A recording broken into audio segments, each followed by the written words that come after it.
न पैसा है न नौकरी है, आखिर गरीब करे तो करे क्या। मैं आपको बताता हूं, आपके जैसा मैं भी कभी यही सोचता था और बहुत गरीबी में अपनी जिंदगी बिता रहा था। हमारे घर में 10-10 रुपए के लिए झगड़ा होता था। हाँ, 10-10 रुपए के लिए कि मर्चा, सब्जी, ये जितनी भी आइटम होते हैं खाने वाले, तू खरीद के ला, तू खरीद के ला, ऐसे ऐसे मतलब रोज हमारे घर में क्लेश होता था क्योंकि घर में पैसा नहीं था। और जाहिर सी बात है, किसी के घर में अगर पैसा नहीं है तो उसके माता पिता बोलेंगे जा बाजार करके ला, ये राशन खरीद के ला, तेल खरीद के ला, ये खाना है तो कपड़े ला, ये बोला, सारा बोलते हैं लोग करने के लिए, और वो सही है अपने जगह पे। और आदमी बेरोजगार होता है, न पैसा है न नौकरी है, तो अब वो कहाँ से लाएगा, कैसे करेगा। तो आज मैं आपको जो समझा रहा हूँ, जितने भी लोग मुझे सुन रहे हैं, इस वीडियोज को पूरा सुनिएगा, पूरा देखिएगा, आपको समझ में आएगा कि एग्जैक्ट आपको क्या करना चाहिए। चैनल पे नए हैं, आप सबको कह रहा हूं, चैनल पे नए हैं सब्सक्राइब कर लीजिएगा। गरीब का बिजनेस, चैनल का नाम ही है गरीब का बिजनेस। ध्यान से सुनिए, यदि आपके पास भी न पैसा है, न नौकरी है, न पूंजी है, सिर्फ आपको दिमाग लगाना है। और दिमाग वो लगाना है जो सही डायरेक्शन में आपको आगे बढ़ाएगा। क्या दिमाग लगाएं? आप कहोगे सर दिमाग तो हमारे पास है, लेकिन हम कौन सा दिमाग कहां लगाएं? मैं आपको कहना चाहता हूं, आप जो भी काम कर रहे हैं जरा बैठ करके 5 मिनट सोचिएगा। चाहे आप बिजनेस कर रहे हैं, चाहे आप नौकरी कर रहे हैं, चाहे किसी के यहाँ जा करके दुकान में काम कर रहे हैं, समझिएगा। और पहले जज मत कर लीजिएगा कि आप हमें क्या बताओगे, आपको क्या मालूम है। हमको मालूम है मेरे भाई कि आदमी गरीब होता है तो उसके पास क्या क्या प्रॉब्लम होती है। उसके पास राशन का पैसा चाहिए, बिजली का पैसा चाहिए, ईएमआई चाहिए, दवाई का पैसे चाहिए, बच्चों का पढ़ाई का पैसे चाहिए, घर का जो कपड़े लत्ते लगते हैं इंसान का वो चाहिए, घर में जो और सारे बहुत आइटम हैं सब चाहिए। तो आखिर ये प्रॉब्लम है ना, इस प्रॉब्लम को कौन सॉल्व करेगा? हम ही करेंगे, आप ही करेंगे। लेकिन आदमी सॉल्व नहीं कर पा रहा है सिर्फ इस वजह से कि यार क्या करें, दुनिया में इतना सारा काम है, इतना सारे लोग काम कर रहे हैं, मैं कौन सा काम करूं, मेरे लिए कौन सा काम है जो मैं कर सकता हूं। यही लोगों का कंफ्यूजन है और इसी में उलझ करके आदमी रह जाता है और कुछ नहीं कर पाता है। मेरा मानना है मेरे भाई कि यदि आप जीरो लेवल पे हैं तो कंफ्यूज मत होइए। यदि आप पढ़ाई कर रहे हैं और पढ़ाई करने के बाद कुछ न कुछ जॉब करेंगे, कुछ न कुछ बिजनेस करेंगे, कुछ न कुछ नौकरी करेंगे, कुछ न कुछ तो आप करेंगे ना, तो कंफ्यूज नहीं होना है। करना क्या है, देखो अपने हिसाब से आपको समझा रहा हूं, बाकी मर्जी आप किस हिसाब से करोगे वो तो आप ही करोगे, करोगे तो आप ही, मैं तो जाके करूंगा नहीं, लेकिन एटलीस्ट समझ रहेगा। मैं अपने हिसाब से समझा रहा हूं। मैंने क्या किया था कि जब मेरे घर में ये तंगी थी, परेशानी थी, लड़ते थे लोग आपस में, घर वाले, मैंने देखता था कि मेरे माता पिता, दादाजी दादी सभी लोग लड़ते थे, कहते थे कि यार पैसा नहीं है, सब्जी खरीदने का पैसा नहीं है, कपड़े खरीदने का पैसा नहीं है। यहाँ तक मैं पढ़ाई करता था तो मेरे घर में फीस देने तक का भी पैसा नहीं होता था, और वो ज़्यादा नहीं, महीने का 30 रुपये लगता था। हाँ, आप लोग अभी हंस रहे हो, महीने का 30 रुपया फीस लगता था एक महीने का। मैं तीसरी क्लास में पढ़ता था तो उस वक्त 30 रुपये महीने का नहीं हो पाता था कि हमारे फीस जमा कर पाए आदमी टाइम से। अब सोचिएगा, तो अभी आजकल आपके बच्चे 200-300 रुपये, 500 रुपये महीना फीस लगता होगा, किसी किसी का 1000 रुपया महीना लगता होगा। उसका बैग, बस्ता, उसका आने जाने का खर्च, उसको पॉकेट मनी, मतलब सब कुछ देना है आपको, साथ में घर भी चलाना है। तो ये सब आखिर कैसे हो सकता है? तो मेरा मानना है कि यदि कोई जीरो लेवल पे है, कोई ऐसा लड़का है जो अभी अभी अपना जॉब का तलाश कर रहा है या फिर कहीं बिजनेस स्टार्ट किया है और उसको हर महीने का 15,000 रुपया चाहिए ही चाहिए, तो उसको क्या करना चाहिए? तो मेरे हिसाब से सबसे पहले, मैं कई बार बताया हूं, आज फिर आपको बता रहा हूं, सबसे पहले उसको एक काम सीखना चाहिए। याद रखिएगा, सबसे पहले आपको एक काम सीखना है। अगर आपके हाथों में हुनर नहीं है, आप चाहे जिस भी स्थिति में हो, अगर आपके हाथों में हुनर नहीं है तो आप बेरोजगार रहोगे, ये बात आप मान लो। देखो एक बात थोड़ा सा समझा देता हूं। एक आदमी था, सुनिएगा बड़ी ध्यान से, आप लोग भी सुनिएगा। एक आदमी था ना, बहुत खाना खाता था, इतना खाता था कि खिलाने वाले घर वाले सब परेशान थे। सोचते थे यार इतना खाता है, कैसे इसका जो है जिंदगी कटेगा, और इतना खाना मतलब कमाएगा नहीं तो खाएगा कैसे। ये बार बार वो मतलब परेशान रहते थे। तो कहीं भी लंगर चलता था, कहीं भी दावत वगैरह भोजन वगैरह मिलता था कि यहाँ जाना है आज खाना खाने, तो क्या करता था, सबसे पहले वो जाता था और 2-3 लोगों का खाना मांग करके खाता था। और उसकी यही आदत थी, कहीं पे भी जाना तो उसके लिए खाना मतलब चाहिए ही चाहिए। अब उसको गांव वाले भी जो है परेशान हो गए कि यार ये आता है, इतना खाता है, हम इतना कैसे खिलाएंगे इसको, कैसे खिला सकते हैं। तो एक जगह ऐसे ही गया था तो देख रहा है कि एक साधु हैं बैठे हुए हैं, होते हैं ना साधु लोग बैठे रहते हैं कहीं कहीं, आप लोग देखा होगा, कहीं मंदिर के बाहर या किसी पेड़ के पास। तो वो साधु बैठे थे और लोग उनके पास खाना ले जा करके उनको दे रहे थे। कोई फल दे रहा था, कोई भोजन दे रहा था, कोई पुआ पकवान दे रहा था, मतलब अलग अलग लोग, सारे लोग ले जा करके उनको दे रहे थे उस साधु बाबा को। तो जब सारे लोग दे करके चले गए तो ये जो खाऊ व्यक्ति था ये जा करके उनसे बोला कि महात्मा जी आपके पास इतना खाना है, मुझे बड़ी भूख लगी है, क्या आप मुझे खाना खिलाएंगे। तो बोले हाँ क्यों नहीं, हम सन्यासी आदमी हैं, हम साधु आदमी हैं, हमारे पास जो भी रहता है हम बांट करके खाते हैं। तो बैठा लिए, खाना खाया, फल खाया, जो भी उनके पास खाने वाला आइटम था सब खाया और खा करके बोला कि आप क्या करते हैं। सन्यासी से बोला, ये व्यक्ति खाने वाला जो व्यक्ति है सन्यासी से बोला कि आप क्या करते हैं, काम क्या है आपका। तो ये कहता है, सन्यासी जी कहते हैं कि हमारा काम है घूमना और मांग करके खाना, और जो भी हमने शास्त्र किया है, मतलब कि शास्त्र को पढ़ा है उसको लोगों के साथ शेयर करना, उस ज्ञान को बांटना। और खाना नहीं बनाते हैं, मांग करके खाते हैं, लोग अपने आप ला के देते हैं। और कहीं कहीं ऐसी जगह आ जाती है कि हम मांग करके खाना पड़ता है, लोग नहीं लाते हैं तो मांग करके खाना पड़ता है। लेकिन कभी कभी ऐसा होता है कि हमें कोई ला के भी नहीं देता है और 5 घर मांगना होता है। 5 घर में यदि अन्न नहीं मिलता है, 5 घर में खाने का बंदोबस्त नहीं होता है, तो 6वें घर हम नहीं जाते हैं, हमें भूखा ही रहना पड़ता है। तो उसने दिमाग लगाया, कहा कि यार 5 घर में तो बहुत खाने को मिलेगा, थोड़ा थोड़ा भी देंगे तो बहुत ज़्यादा हो जाएगा, और मैं अगर सन्यासी बन जाता हूँ, साधु बन जाता हूँ, तो लोग तो अपने आप भी लाएंगे, कोई दान दक्षिणा भी देता रहेगा, यानी मेरे को खाने की कमी नहीं होगी। तो उस सन्यासी से ये खाने वाला जो व्यक्ति था वो बोला कि क्या आप अपने साथ मेरे को रखेंगे, मैं भी आपके साथ मांगूंगा, मैं भी आपके साथ नगर घूमूंगा, क्या आप मेरे साथ रखेंगे अपने साथ। सन्यासी बोले कि ठीक है रह सकते हो, लेकिन मांगना पड़ेगा, मांग करके खाना पड़ेगा। बोला मंजूर है। और मेरे साथ भजन करना पड़ेगा। बोला मंजूर है। और बोले कि मेरे साथ जहाँ पे मैं रहता हूँ वहाँ पे तुम्हें रहना पड़ेगा, जमीन पे सोना पड़ेगा, पाँव में चप्पल नहीं होना चाहिए, नंगे पाँव चलना पड़ेगा। बोला सब मंजूर है, मुझे खाना मिलेगा। तो बाबा ने बोला हाँ मिलेगा, चलो साथ लेके गए, जहाँ पे रहते थे वहाँ पे लेके गए। वहाँ पे और भी उनके चेला लोग थे, शिष्य लोग थे, तो उनके साथ ये रहने लगा। अब एकादशी का व्रत आता है ना, महीने में एक बार, 15 दिन के बाद एक बार आता है, 2 बार आता है महीने में। एकादशी का व्रत आया तो उस दिन तो कुछ बनता नहीं है, सारे लोग व्रत रहते हैं, शिष्य गुरु सभी लोग व्रत रहते हैं। अब इसको लगी भूख और ये बोला कि बाबा जी कुछ खाने का आज बंदोबस्त नहीं है, कुछ बन नहीं रहा है, क्यों। तो बोले आज बिल्कुल नहीं मिलेगा, आज एकादशी का व्रत है और तुमको भी व्रत रहना पड़ेगा।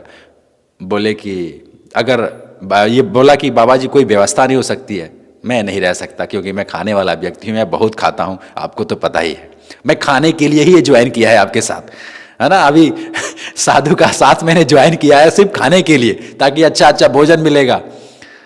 सन्यासी जी बोले कि ठीक है, खाने की व्यवस्था एक ही है, तुम यहाँ कुटिया में नहीं बना सकते, तुम दूर जा करके उस नदी के पास जो भी बनाना है बना के खा लेना, लेकिन यहाँ पे मत लाना, उधर ही खा लेना, लेकिन भगवान को भोग लगा करके तब खाना। बोला ठीक है। अपने शिष्यों को बोले कि इसको थोड़ा अनाज दे दो, थोड़ा अन्न दे दो, थोड़ा चावल, थोड़ा आटा, थोड़ा आलू वगैरह दे दो, और ये ले जा करके बना के खाएगा। लेके गया, उस नदी के तट पे गया और जा करके जो भी पकाना था पकाया और भगवान को भोग लगाने के लिए कुछ प्रसाद के रूप में निकाला और बोला कि हे राम जी, हे राम जी, बोले थे उसके गुरु की राम जी को जो है भोग लगा करके फिर अपना भोजन पाना। तो निकाल करके बर्तन में और राम जी को बुला रहा है, बोल रहा है कि आप आइए और भोग लगाइए ताकि हम भी भोग लगाएं। बुला रहा है कि राम जी आइए और गाना गा रहा है कि हे राम जी आइए, और बुलाते बुलाते बुलाते थक गया और बोल रहा है कि हे राम जी आइए, नहीं आएंगे तो मुझे बहुत जोर की भूख लगी है, मैं खा जाऊंगा, आपका खाना भी मैं खा जाऊंगा, आप आइए। अब आप कहते हैं ना कि सच्चे मन से अगर प्रभु को भी बुलाया जाए, भगवान को भी बुलाया जाए तो भगवान आते हैं। भगवान आए, राम जी आए और आ करके, और लेकिन राम जी आए तो साथ साथ में सीता माता भी आई। राम जी भी आए और सीता माता भी आई, दो आदमी आ गए और ये एक आदमी का जो है प्रसाद निकाला था। तो अब देखे भगवान जी और सीता माता बैठ गए खाना खाने के लिए, भोग लगाए। अब इसके लिए बस थोड़ा सा बचा और ये हो गया परेशान कि अरे मैं खाना बनाया था अपने लिए और ये दो आदमी आ गए, गुरुजी ने तो बोला था कि एक ही आएंगे, ये दो दो आ गए, हमारा खाना हो गया ख़त्म, अब मैं क्या खाऊंगा। अब सोच रहा था कि अब मैं क्या खाऊंगा। तो फिर राम जी से जाके बोला कि राम जी आप हैं, ये सीता माता हैं, तो गुरुजी ने तो हमारे बोले थे कि एक ही लोग आएंगे, आप लोग आ गए दो लोग, अब बताइए हम क्या खाएंगे। लेकिन अब जा रहे हैं, लेकिन आज ही मुझे बताइए कि अगली बार यदि मैं भोजन बनाऊंगा तो प्रसाद पाने के लिए कितने लोग आएंगे। तो राम जी ने कहा कि बस दो ही आदमी हैं हम लोग, दोनों आदमी साथ में रहते हैं, साथ में आते हैं, सीता जी और राम जी, सीताराम जी। तो ओके करा लिया कि हाँ हम दो ही आएंगे, आप लोग दो ही आइएगा और मैं इतना का व्यवस्था करूँगा। फिर गया और जा करके गुरुजी से बोला कि गुरुजी अगली एकादशी को कि गुरुजी अब की बार थोड़ा राशन बढ़ा के दीजिएगा, काहे कि वहाँ पे एक आदमी बोले थे, वहाँ दो लोग आ गए। तो गुरुजी चक्कर में पड़ गए, सोचने लगे यार कि ये झूठ बोल रहा है, एक आदमी आना था दो आदमी आ गए भला भगवान जी आकर के भूख थोड़ी लगाते हैं। वो ऐसा सोचे थे गुरुजी और इसके बातों पे थोड़ा सा हंसने लगे, मुस्कुराने लगे और इनको समझ आया गुरुजी को कि ये ज़्यादा खाता है, खाना कम पड़ गया होगा, इसलिए ऐसा बोल रहा है, थोड़ा और खाना खाने के लिए। तो अपने शिष्यों से बोले कि ऐसा करो, थोड़ा सा इसका राशन बढ़ा देना, ज़्यादा खाता है, खाना कम पड़ गया होगा। शिष्यों ने और राशन बढ़ा दिया। फिर गया, खाना बनाया, भोजन बनाया, प्रसाद निकाला और फिर बुलाने लगा कि मेरे राम जी आइए, मेरे सीता जी आइए, मेरे माता जी आइए और प्रसाद पाइए। गाना गाने लगा, भगवान को बुलाने लगा। सच्चा भक्त है। मैं आपको ये क्यों सुना रहा हूँ, आपको कुछ समझाना चाहता हूँ कि जो इंसान सच्चा होता है उसके साथ क्या क्या हो सकते हैं, जिसके हाथ में कोई कारीगरी है वो क्या क्या कर सकता है, मैं ये समझाना चाहता हूँ। फिर भगवान जी आए, सीता माता आई, उनके साथ साथ लक्ष्मण भैया भी आ गए, हनुमान जी भी आ गए। अब सोचिए 4 लोग आए हैं, ये 2 आदमी का खाना एक्स्ट्रा बनाया था, 4 आदमी आ गए। अब देखा ये चारों लोगों को और ये हो गया परेशान कि अरे यार अब तो 4 आ गए, आज तो मेरे लिए बिल्कुल नहीं बचेगा, ये सब यही लोग खा जाएंगे, है ना। चक्कर में पड़ गया। फिर क्या करता, गुरु जी का आदेश था कि पहले प्रसाद दे देना, भगवान को खिला देना, उसके बाद ही भोजन पाना। सबके लिए निकाला और निकाल करके और बैठा था, बोला कि आप लोग खाइए, और खा पी लिए, जब प्रसाद पा लिए, भगवान जी भोग लगा लिया, तो फिर कन्फर्म कराया कि आप मुझे आज पूरा क्लियर बताइए कि आप लोग कितने लोग हैं, आपके टीम में कितने लोग हैं, मैं सबके लिए जो है व्यवस्था करूंगा, ठीक है, लेकिन आज मुझे कन्फर्म कर दीजिए। समझ रहे हैं। तो भगवान जी ने बोला कि बस सीता जी हैं, राम जी हैं, ये हमारे भैया हैं और ये भी हमारे भैया हैं हनुमान जी, बस 4 ही लोग हैं, साथ में रहते हैं और कोई नहीं है। बोला कि पक्का ना, तो हाँ पक्का, लेकिन इसके अंदर डाउट था कि ये ऐसे बोलते हैं लेकिन कभी 2 आ जाते हैं, कभी 4 आ जाते हैं। फिर गया गुरुजी से बोला कि गुरुजी आपकी बार 4 लोग आए थे, अब राशन थोड़ा और बढ़ा दीजिएगा। गुरुजी हंसने लगे और बोले यार 4-4 आदमी का राशन एक्स्ट्रा ले जा रहा है, इतना तो नहीं खाता है। अगली बार एकादशी को गुरुजी खुद स्वयं उसके पीछे पीछे आने लगे देखने के लिए कि आखिर ये ले आके राशन कहीं बेच तो नहीं रहा है, आखिर राशन करता क्या है। गुरुजी आने लगे, आए और आकर के और लेके आया था अन्न वगैरह सारा नदी के किनारे वैसे ही, लेकिन आज ये कुछ बनाया नहीं, वैसे ही रखा था। आज वो सोच रहा था कि आज पहले हम देख लें कि कितने लोग आ रहे हैं, उसके बाद से बनाऊंगा। कहीं ज़्यादा लोग आ गए तो ज़्यादा बनाऊंगा और मैं उनसे कहूँगा कि आप बोले थे फिर, है ना। बनाया नहीं कुछ, वहीं पे बैठा था और भगवान को बुला रहा है कि मेरे राम जी आइए, मेरे सीता जी, मेरी माता जी आइए, लक्ष्मण भैया आइए, हनुमान जी आइए, सबको बुला रहा है। और बुला करके और ये सारे लोग आ गए, आ करके देखे और साथ में भरत जी, शत्रुघ्न जी, ये सारे लोग आ गए, चारों भाई आ गए, ये सीता माता जी आ गई, हनुमान जी आ गई। आज तो 6-6 लोग आ गए और ये बैठ करके ऐसे मुंह फुला लिया और बोला, तो भगवान जी ने बोला कि भैया आज भोग नहीं लगाओगे, आज खाना नहीं बनाए हो। तो बोला कि आज आप 6-6 लोग आए हैं, आज मेरे लिए तो कुछ बचेगा ही नहीं। ऐसा है, वहाँ रखा है राशन, वहाँ रखा है सब्जी, वहाँ रखा है आलू, आप लोग आज खुद बनाइए, खुद भोग लगाइए, हम आज कुछ करने वाले नहीं हैं। तो हनुमान जी आलू काटने लगे और माता सीता रसोइया बनाने लगी, भरत भैया भी कुछ करने लगे, पानी लाने चले गए। इसी तरीके से सारे लोगों ने मिल करके बनाया, खाया और गुरुजी इसके देख रहे हैं। ये गुरुजी देख रहे हैं कि यार ये मेरा चेला आज गया है, आज कुछ बना क्यों नहीं रहा है, क्यों ऐसे ही बैठ गया है। और गुरुजी को ये सब दिखाई नहीं दे रहा है, गुरुजी नहीं देख पा रहे हैं कि कौन कौन क्या कर रहा है, सिर्फ चेला देख रहा है। और गुरुजी ये सोच रहे हैं कि यार मेरा चेला आज कुछ कर क्यों नहीं रहा है, कुछ बना क्यों नहीं रहा है, बैठा हुआ है चुपचाप। तो भगवान जी ने सारे लोग मिल करके बनाए, भोग लगाए और तब तक गुरुजी पास में गए, जाके बोले चेला से कि भाई आज तुम बना क्यों नहीं रहे हो। तो ये चेला बोल रहा है बन तो रहा है, ये देखिए यहाँ पे एक आदमी है जो छील रहे हैं, एक आदमी है जो ये कर रहे हैं, एक आदमी ये कर रहे हैं। तो गुरुजी कहते हैं कि हमें उल्लू बना रहे हो, हमको दिख नहीं रहा है कहाँ कोई कुछ कर रहा है। तो अब जा करके राम जी से बोला, ये शिष्य जाके राम जी से बोला कि हे राम जी, आप मेरे गुरु जी को देख क्यों नहीं रहे हैं। तो राम जी ने बोला कि देखो मैं तुम्हें तो दिखूंगा, हम सब दिखेंगे, लेकिन तुम्हारे गुरु जी को नहीं दिखेंगे, तुम्हारे गुरु जी हमें नहीं देख सकते।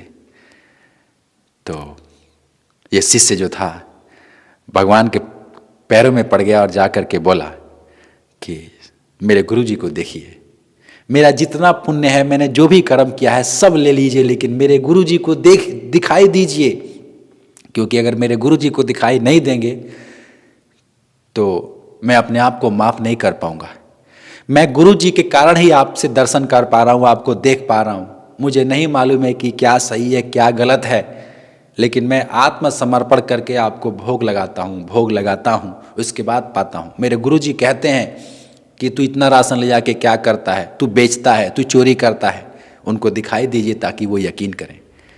तो भगवान थे, उनको गुरु जी को भी दिखाई पड़े और गुरु जी ने देखा तो वहीं बेहोश हो गए। वो सोचने लगे यार कि मेरा इतना खाने वाला जो व्यक्ति है, शिष्य है, इतना खाता है और खा करके भगवान की प्राप्ति कर लिया, भगवान के दर्शन कर लिया, और मैं इतना इसका गुरु हूँ, मैं कितना दिन से तपस्या कर रहा हूँ, जंगलों में भटक रहा हूँ, लेकिन आज तक मैं नहीं समझ पाया, नहीं देख पाया। तो कभी कभी चेला से, शिष्य के कर्मों से ही गुरु का भी उद्धार हो जाता है। तो ये मैं आपको क्यों समझाया, मैं दोस्तों इसलिए समझाया कि आप एकदम सरल रहिए, ज़्यादा दिखावा मत कीजिए। आप देखिए, आप जानते हैं कि मैं अगर कुछ करूँगा, कुछ काम सीखूँगा, कोई व्यापार करूँगा, कोई रेडी पे कुछ बेचूँगा तो मैं खुश रहूँगा। आपको पता है कि नहीं पता है? आपको पता है, लेकिन उसके बावजूद भी आप नहीं करते हैं। आप सब लोग नहीं करते हैं, आप लोग सब लोग शर्माते हैं, ये सोचते हैं कि अगर मैं करूँगा तो लोग क्या कहेंगे, लोग हंसेंगे हम पे। मैं बताऊँ आपको, जिन लोगों से आप परेशान हो रहे हो ना, जिन लोगों से आप शर्मा रहे हो कि ये क्या कहेगा, मेरा रिश्तेदार है ये क्या कहेगा, यही लोग आपको जब विपत्ति पड़ेगी ना आपके ऊपर, कोई आपको पूछने वाला नहीं होगा, कोई आपके साथ खड़ा नहीं होगा। सब आएंगे, सांत्वना दिखाएंगे, मगरमच्छ के आंसू बहाएंगे, कोई आपका साथ देने वाला नहीं है। इस दुनिया में कोई किसी का साथ नहीं देता है, आदमी स्वयं अपना साथ देता है। और कहने की बात है, भगवान ने सबको अलग अलग पैदा किया है, सब लोग अलग अलग लेकर जन्म आए हैं, एक साथ तो सभी लोग आए नहीं है, अलग अलग जाना है। तो अलगाव तो पहले से ही है, ये समझने की बात है। मैं देखिए उतना ज्ञानी तो नहीं हूं कि मैं आपको सब बता सकूं, लेकिन जितना मैंने अनुभव किया है अपने परिवार में, अपने रिश्तेदार में, अपने फैमिली में, ये सब मैंने देखा है कि आदमी का जन्म अलग अलग होता है। देखिए मैं पहले भी कहा था कि मैं समझाऊंगा, कीजिएगा आप अपनी मर्जी के हिसाब से। मेरा जो अनुभव है वही आपके साथ शेयर कर रहा हूं। आदमी का जन्म अलग अलग हुआ है, सबका जन्म अलग अलग हुआ है, और मरना भी अलग अलग ही है। एक साथ ना कोई आया है ना एक साथ कोई जाएगा। लेकिन अब लोग सोचते हैं कि ये मेरा साथ नहीं दे रहा है, नहीं देगा साथ। वो पहले से ये कुदरती नियम बना हुआ है कि अलग ही रहना है, अलग ही जाना है। भाई भाई से अलग हो जाता है, पिता से अलग हो जाता है, अरे अलग ही तो है वो। हाँ मैं जानता हूं कि सब में वही सांसें चल रही है, सभी एक ही चीज के बने हैं, सभी एक की मिट्टी के बने हैं, सभी का सिस्टम एक ही जैसा है, लेकिन सबका जन्म अलग अलग हुआ है। तो इस दुनिया में अगर आपसे कोई बिछड़ जा रहा है, कोई अलग हो जा रहा है, तो इससे घबराना नहीं है, ये मत सोचना है कि यार ये अलग क्यों हो गया। वो अलग होगा क्योंकि पहले से ही ये सिस्टम बनाया गया है। तो लज्जाना नहीं है, शर्माना नहीं है, छोटे लेवल से 10,000 20,000 लगा करके स्टार्ट करना है।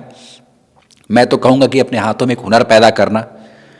यदि आपके हाथों में कोई हुनर रहेगा ना मेरे भाई, आप दुनिया के किसी भी कोने में जाएंगे, जितने भी लोग मुझे सुन रहे हैं कान खोल के सुन लीजिए, दुनिया के किसी भी कोने में आप जाएंगे, आप पैसे कमाएंगे, आप सुखी रहेंगे। लेकिन यदि आपके हाथों में कोई हुनर नहीं है, आप गांव में भी रहेंगे तो बेरोजगार रहेंगे, याद रखिएगा। तो ना पैसा है, ना नौकरी है, ना पूंजी है, बहुत टेंशन है, तो रोना नहीं रोना है, रोना पिटना नहीं मचाना है कि मैं क्या करूं, मैं गरीब हूं, मेरे पास ये नहीं है वो नहीं है। अरे क्यों परेशान हैं आप लोग। मैं कह रहा हूं ना कि मैं भी जब आपके जैसा था तो मैंने अपने हाथों में काम सीखा। देखिए कोई भी मंत्र काम नहीं करेगा जब तक आप खुद काम ना करेंगे। मेरे भाग्य में अगर लिखा है भोजन तो वो आएगा, ऐसी बात नहीं है, लेकिन मैं अगर उसको उठाकर खाऊं ही नहीं, कहूं कि नहीं अपने आप मुंह में जाएगा, सोचिए ये मूर्खता वाली बातें हैं कि नहीं है। अब मैं जानता हूं कि ये नदी है और नदी के उस पार मुझे जाना है। आपको पता है ना कि या तो मैं चल के जा सकता हूं, तैर के जा सकता हूं, और अब मैं कहूं कि मैं पूजा करूंगा, मैं मंत्र उच्चारण करूंगा, वो किनारा ही चल करके मेरे पास आएगा। ये मूर्खता वाली बात है। भगवान ने आपको पैर दिया है, भगवान ने जो भी आपको दिया है, आंखें दिया है, हाथ दिया है, मुंह दिया है, पैर दिया है, क्यों दिया है? कि भैया तुम भी कुछ करो। वो दशरथ माँ जी का एक डायलॉग आपने सुना होगा कि भगवान के भरोसे मत बैठो, क्योंकि हो सकता है कि भगवान तुम्हारे भरोसे बैठा हो कि तू कुछ कर तब मैं तुझे दूं। और आप लोग हो कुछ करने का सोचते हो, शर्माते हो कि मैं इसके वजह से, वो इसके वजह से, सब बहाना है, सब बहाना है।